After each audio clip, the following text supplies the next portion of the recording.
So this is the 1 gallon multi-purpose sprayer eliminator, and it's designed for filling with different various chemicals and spraying in your yard or wherever you need to. Some people use it for bug sprayer. Some people use it for spraying their garden, either for fertilizer or insecticides or things to kill weeds, that sort of thing. And so, fairly simple. This is the top part, sprayer, and the canister right there. Okay, so I'm going to carefully cut that, take that apart, and then we'll put this together. So here we are outside, and I'm going to show you the parts and how to put it together. You have your little nozzle, hose, and straw, and then your sprayer wand here,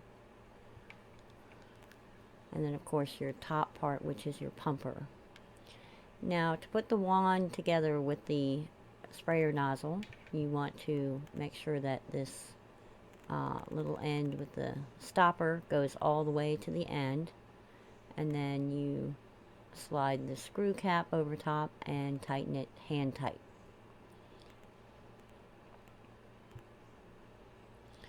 Now you can see that the top part does swivel, and it has a adjuster at the very top, which all sprayers have.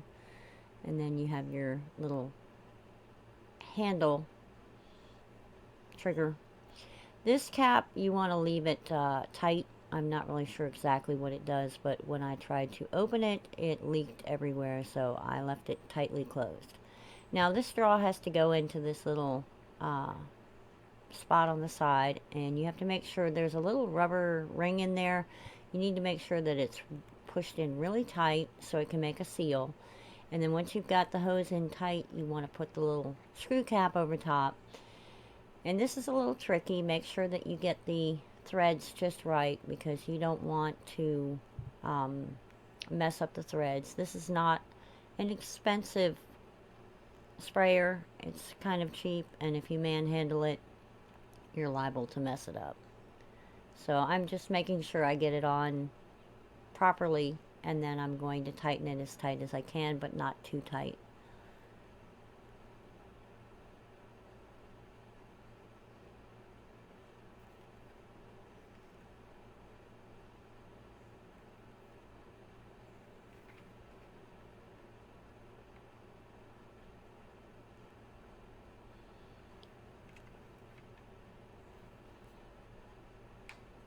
Now this is a pressure release valve, and it can actually be unscrewed, so you have to make sure it's screwed tight, and then you can see how it tightens up.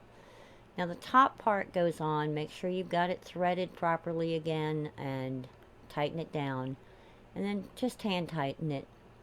Now this black section, you'll see in a minute that I'm going to hold it with my thumb, and then there's little slits here, and they kind of line up with the handle. And once you get those lined up, you know you can get the handle up and pump it up and down to make pressure. And then once you've got the pressure built up, you lock it in, and then you just push down on the trigger. And you can probably hear in the video, I'll be quiet, you can hear the pressure coming up. And if you want to release pressure, you can also do it with this pressure valve. Now be careful, because this sprayer has a safety feature that if it gets too pressurized, it will spray out the top. So if there's chemicals in it, be careful, don't stand right over top of it. But when you're done, make sure you release the pressure before you put it away. So now that I've assembled the sprayer, I've decided to fill it with water and play around with it. I've actually filled it too full. This is where you need to fill it. That's a gallon. So if you fill it this full, it's too much. I'm going to let some go out.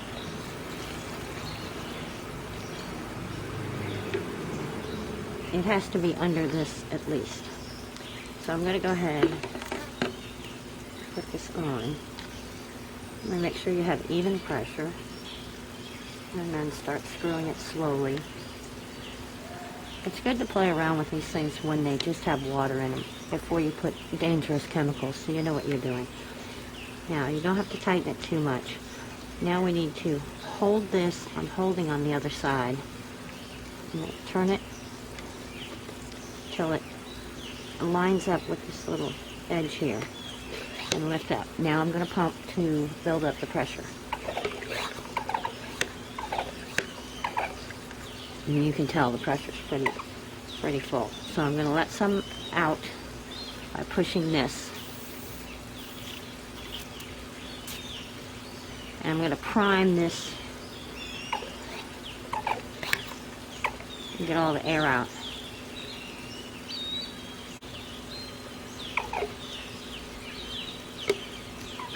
Now I'm going to place it in there and turn it, and that's going to build up pressure. Now, with this nozzle, you can change the flow.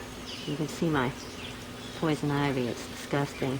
And that's why I'm using this thing, so I can make a solution and kill out the poison ivy in my yard. Anyway, that makes a stream. When you screw this out on any kind of sprayer, the farther out it is, the more of a stream you get. If you want to spray, you want to tighten it tighter towards the, and then it makes a spray. And I'm doing this by just simply pushing this. Once the spray stops coming out, then you know you need to come back here and pump this up and get more pressure. But I can see there's quite a lot here.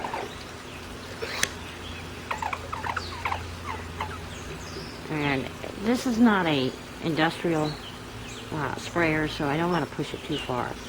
But by doing this, it gives you a chance to practice and play around with it before you put dangerous chemicals in your sprayer. And I suggest you always do that with any new sprayer or appliance or a tool that you get.